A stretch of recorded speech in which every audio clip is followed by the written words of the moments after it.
Alright, so everyone's ready? Yes. Now, good morning everyone. Thanks for Yay. joining us.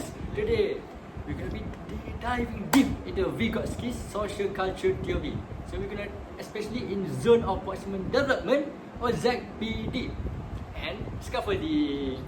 Yes, alright. So this theory will still shape teaching today, whether even it's in teacher training, in RPG or STEM, perhaps even collaboration or even in AI in education. Yes. Now I'll be guiding discussion as your moderator. Beside me are speaker 1, Kevin, and speaker 2, which is Lau. So they will be sharing their perspectives grounded in recent research.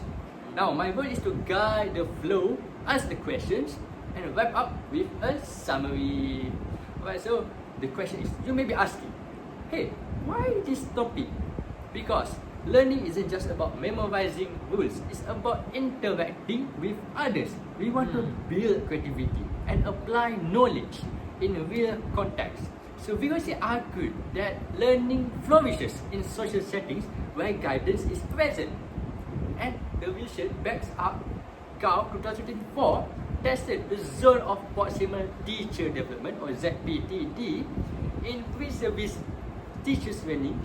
Is that when scaffolding is, when scaffolding is used in design lesson plans, the result was clearly effective.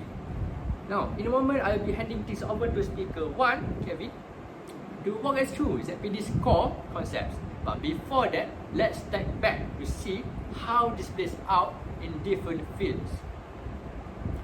Right, so now take STEM education. Okay. Like Rahman 2024 that shows that ZPD provides a practical framework for teaching scientific concepts.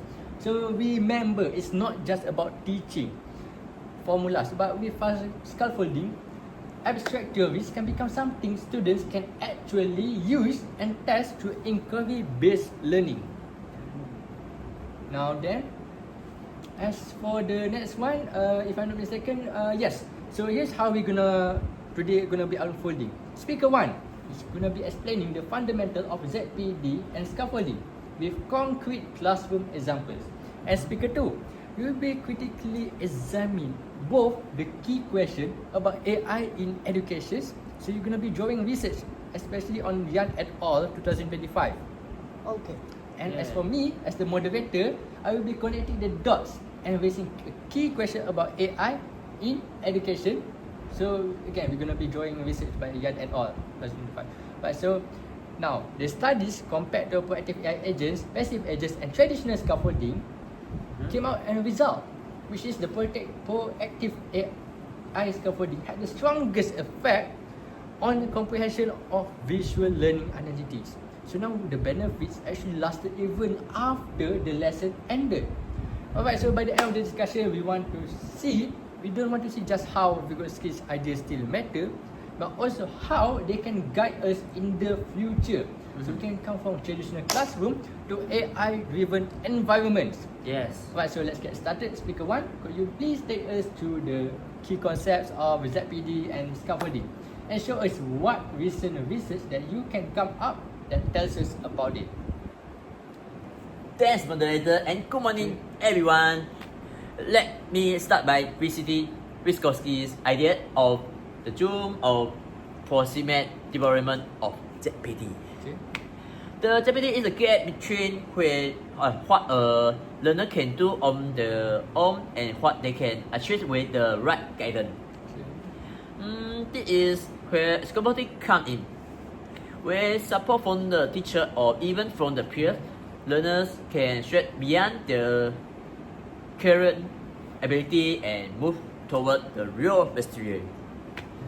To make this more concrete, I will walk through two examples. How scaffolding support teacher training and how it works in STEM education, right? Yes. Okay. In teacher training, scaffolding is not just about giving instruction only. It is a collaborative process that pushes trainers refine their practice. Okay. Like 2024, compare a lesson plan that one trainer wrote on their own with vice versa created after scaffolding from the both the instructor and peers. The difference was geometry. Oh, I see. Okay, and the independent plan scored 80 of 100. Oh, okay. While the revised version scored 89. No, 98 Oh, 98. out of 100. Okay. The scaffolding improved area like practice, production, and revise. If scaffolding were missing, those plans would likely stay surface level only. Okay. The trainers repeating templates instead of designing two full lesson, Okay. right? Yes, yes. Okay. So what does this tell us? Scaffolding does not just improve a grade. It helps the trainer move from basic lesson training into deeper, more professional teaching design also. If support spread too quickly, we will expect the gain to slip. But when guidance fed gradually, the training usually keep the quality in the later plans. But so the pattern is consistent. Target support first, graduate release second. That for last, professional judgment growth third. Right, so you are saying scaffolding directly improves lesson learning, right? Yes. So speaker 2, do you agree what speaker 1 said? Yes, I agree with speaker 1 that scaffolding connect theory to practice. Gao 2024 clearly show that in teacher trainings, but I have also raised whether this can consistent across different educational settings.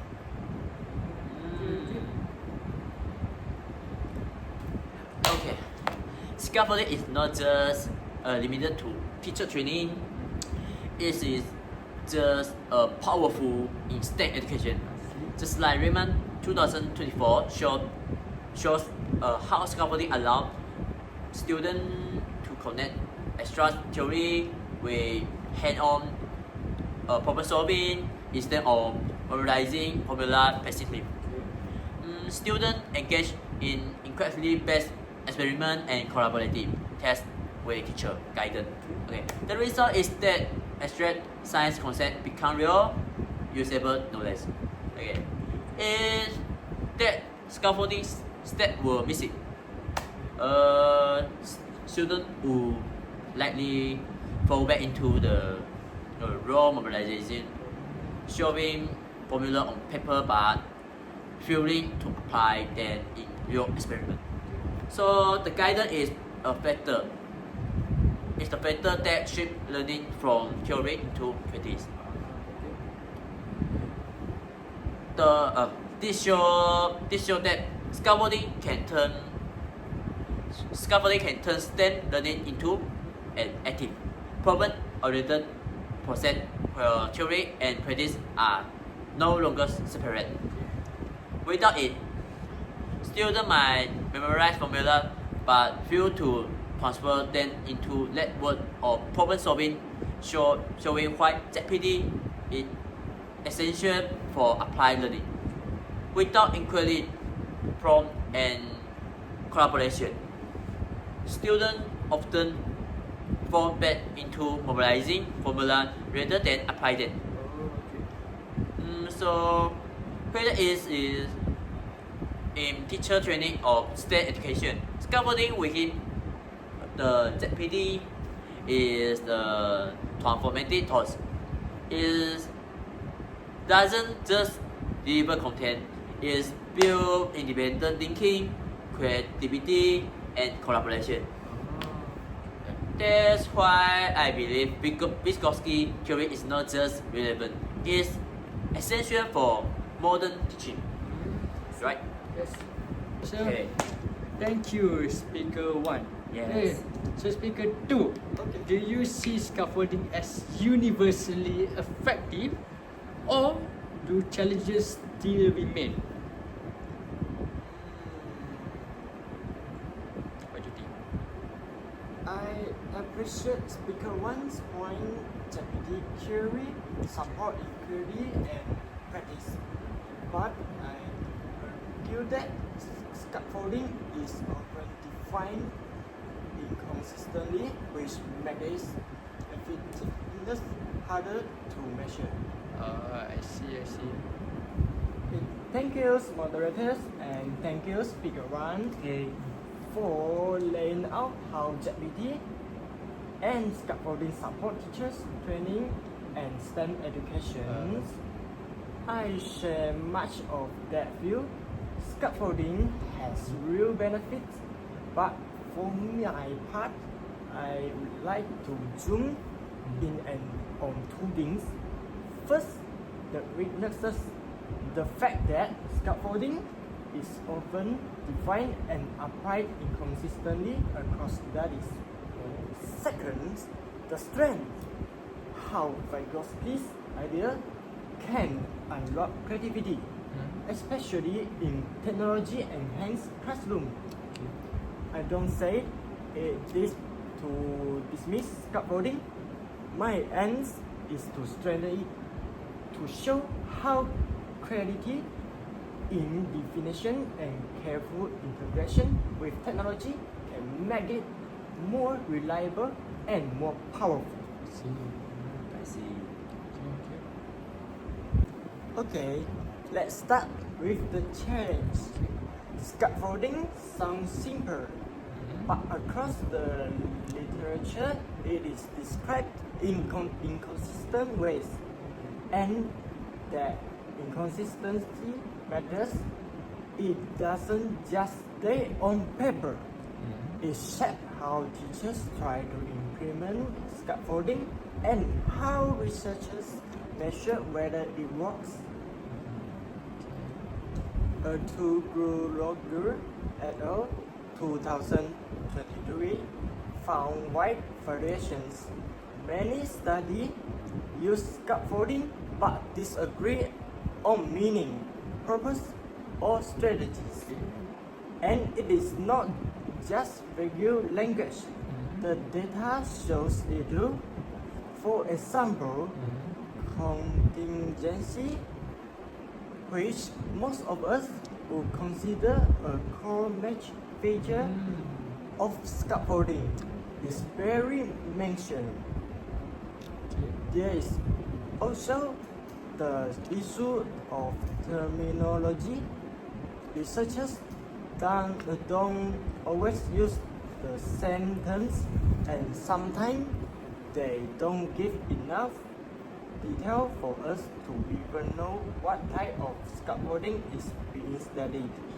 Now, the review they identify 6 characteristics that often describe scaffolding, things like contingency, fading, diagnostic strategy, and increased learner autonomy.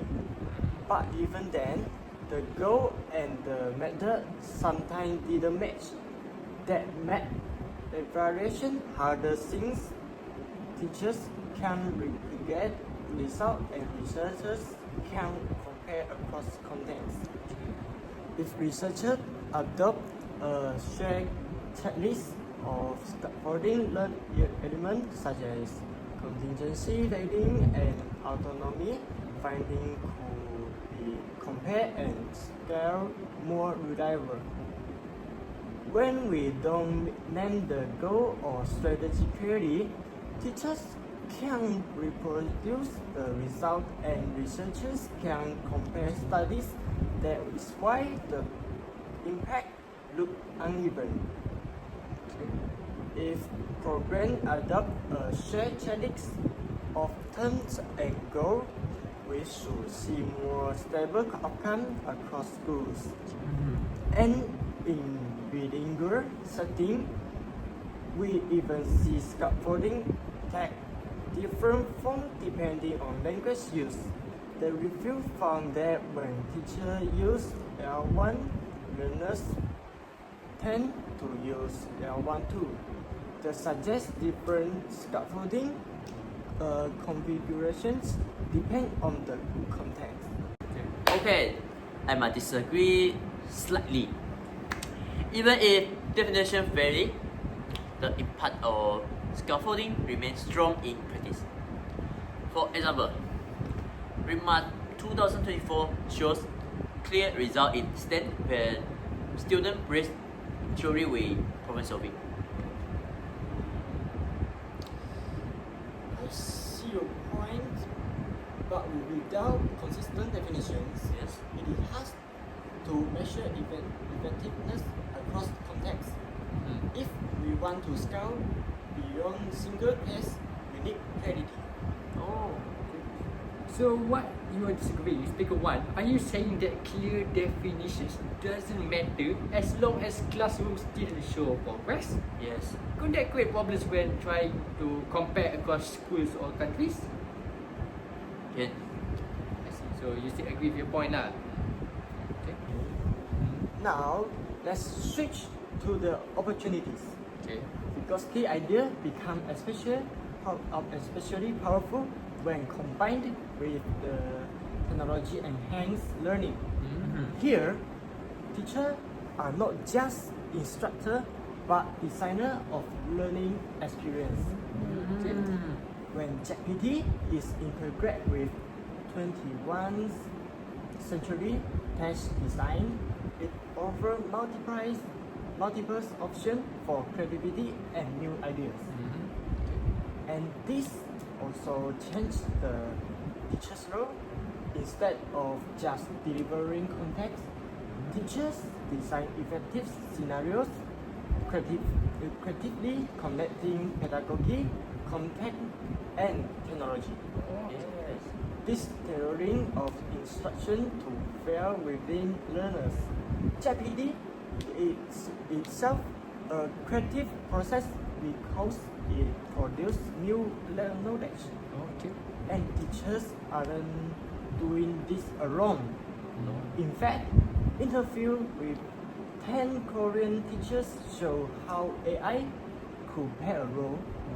This teacher argue AI should scaffold learning, adapt to students' needs, and encourage exploration, not just provide fixed answer. Okay. And here, where learning analytics come in, AI and analytics can actually validate whether a lesson design had positive student outcome that make teaching interactive. Okay. You can check what works, refine it, and improve the design. Yes. So, clarity gives us reliability and design gives us creativity. Together, they make scaffolding both measurable and meaningful. Yes. So, do we have challenges? Definitely. Inconsistent definition makes scaffolding messy. But do we also have opportunities? Absolutely. Creative teaching design guided by ChatGPT and supported by technology. To get the best of both worlds, we need two things. Share definition, so research and practice with the same language. Okay. Deliberate design that use ChatGPT to cultivate creativity, with AI and analytics helping us check whether it really works. Alright, so thank you speaker 2 that highlights clarity and creativity. Speaker 1, does inconsistent terminology weaken scaffolding? Not necessary. Classroom progress still occurs. Fair point. The code works, but with clearer terms, we can make it more reliable and scalable.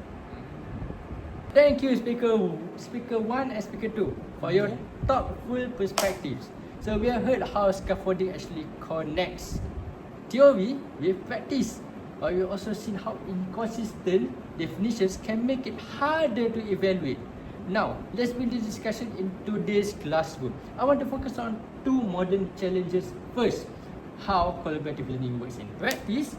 So like especially in group size. And second, whether AI can actually act as a scaffolding tool. Now, first of all, in a large classroom, scaffolding doesn't just happen between teachers and students, it can also happen amongst the peers. So the research by Lee 2025 studied collaborative learning in a Chinese public college. With a purposive sample of 425 students, the study used structural equation modeling to test how collaborative learning, peer support and even group size influence engagement. And guess what? What did the study find?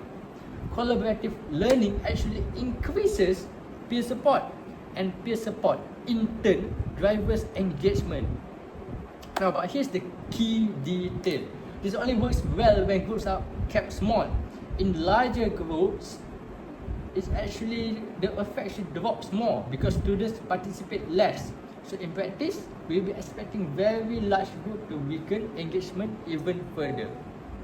And this isn't new. Unipoint research actually suggested that group size shapes participation and quality of interaction. And in very large group, we should expect participation to thin out. So that's one easy solution: smaller group or perhaps clearer roles. So here's the challenge: how do we make scaffolding work in large classroom? We know that peer support is very helpful, right? You both talk about it. So, but is it actually enough? Is it enough? Okay. Now that we raised that question, we know that the second issue is the rise of AI as the scaffolding tool. It's actually backed by solid evidence. Yan and the colleagues 2025 ran a randomized control trial with 117 higher education students. They compare passive AI agent, proactive AI agents, and even traditional standalone scaffolding in a visual learning analytic task. So the result was striking. Unlike previous method, proactive AI agent didn't just boost comprehension during the lesson, but they also improve it after the lesson. That means the gains that they get does not only stay in class, they gain after class, they also get the gain. This happened because proactive prompts actually push the students to explain the idea instead of just passively receiving them. But remember, not all AI agents actually perform equally. Passive one were not really universally better. Sometimes they were just about the same as traditional scaffolding. So pretty much the same one as for the passive one.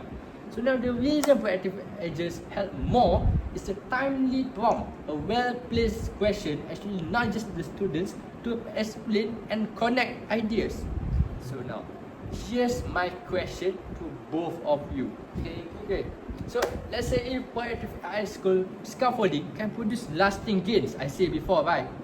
Beyond standalone scaffolding, why should we not just adopt it more widely in the classroom?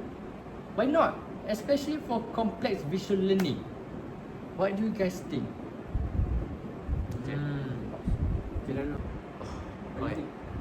Yes, AI could complement teachers, especially in large classes where one teacher cannot give the personalized support to every student. For example, in a class of 50, AI could handle routine and scaffolding where teacher focus on higher level guidance. Oh, what about you, Speaker 2? Okay. I disagree. AI may enhance comprehension, but without teachers' judgment, students risk shallow learning. Over-reliance on machines could lead to a reduction of confidence, where students think they understand but haven't internalized knowledge. So what we see is this AI scaffolding has the potential, pardon me, to play a strong supportive role but there are concerns about over-reliance. So we too much rely on it and losing teachers' judgment. We as a teacher, we will lose judgment. So both points, both claims actually matters. AI can assist, but it must not replace us human educators. Okay, so first we agreed that scaffolding within the zone of proximal development really strengthen practice. So in teacher training, scaffolding actually help pre-service teachers move beyond rote planning. So GAU 2024 showed when a training lesson plan scored jumped from 80 to 98. You said before, right? Remember? Yes. So in STEM education, remember Rahman 2024 also showed that scaffolding turns abstract theory into practical problem-oriented learning. Now, and we also agreed that collaborative learning boosts engagement, especially in smaller groups. Remember I said earlier, and that we said before, we discussed, Lee 2025 showed that within 425 students, clear support drove engagement. But the effect was the strongest when, remember what I said, when the group size was smaller. But the thing is, we also had points of disagreement. We also disagree on each other. And these are important. Remember, Speaker 2, you pointed out based on N2 Govu et al. 2023 that scaffolding is often defined inconsistently, with variation across 23 studies and only 9 even mentioning contingency. You said that before, right? Yes. And on the other hand, Speaker 1, you argue that even the inconsistent terminology, scaffolding still works effectively in practice, as seen in both GAU 2024 and Rahman 2024. Is that correct? Yes. So now, when it comes to technology, Yan et al. 2025 give us a new dimension. Proactive AI agents significantly enhance comprehension of visual learning analytics. We have a fact that lasted beyond the intervention. Now, so what do we actually take away from this? Because his theory is timeless. It shows how we understand learning through guidance and interaction. And today it still matter whether we're talking about 20 teachers revising learning plans, or perhaps students tackling STEM problems, or perhaps even small group working together, or even classroom trying to experiment with AI. But the real message is the impact depends on how we apply it. We need clarity in definition, respect for context, and balance between teachers, peers, and AI words. So remember, this is not just theory. Classroom must adopt more digital tools. These choices will shape whether students gain lasting understanding or either just shallow skills. They just understand like that. That's why the balance between human judgment and technology is crucial. In short, vigorous skills give us the foundation, but the classroom of today and tomorrow will be built by our choices as educators. Now, across all the studies, the true line is simple: clear goals, timely guidance, and the right size group, which is small, turn potential into actual progress. Now then, alright, I guess we already discussed about everything. So I guess that's the end of this forum. Okay, so stay tuned for the next episode of this forum. And I guess that's goodbye. Thank you. Bye.